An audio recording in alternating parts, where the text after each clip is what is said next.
Dear mummy, dear કાકી, dear માસી, dear BV, dear મામી, ડિયર ફોઈ, ડિયર બાજુવાળા આંટી, ડિયર દીદી, એ બધી જ લેડીઝ જે લોકોએ આ નવા વર્ષમાં એમનું ઘર જોરદાર શણગાર્યું. હવે દિવાળી પૂરી.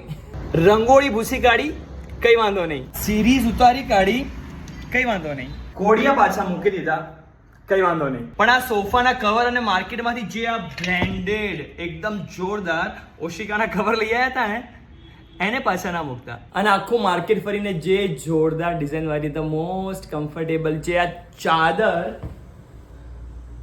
અને ઓશિકા લાયા છો ને, એને પાછા કબાટમાં ના મૂકતા.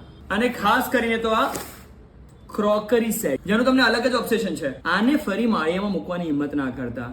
ભલે આ મુલાયમ સોફા પર બેસીને તમે કેન્ડી ક્રશ રમો કે છાપો વાંચો કે ઓર્ડર કરો તમારા હસબન્ડને કે ચા બનાવતો હોય, પણ આને પાછા માળિયામાં ના મૂકતા.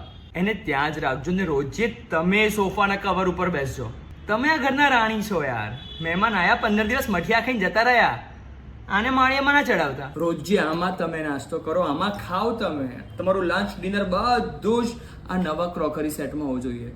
અને જે મસ્ત કપ લાવ્યો છો ને મહેમાનોને ચા પાણી કરાવવા માટે, હવે તમે તમારા બેટર હાફને કહો કે મને બેડ ટી તમે આપો, એ પણ આ નવી ટ્રેમાં.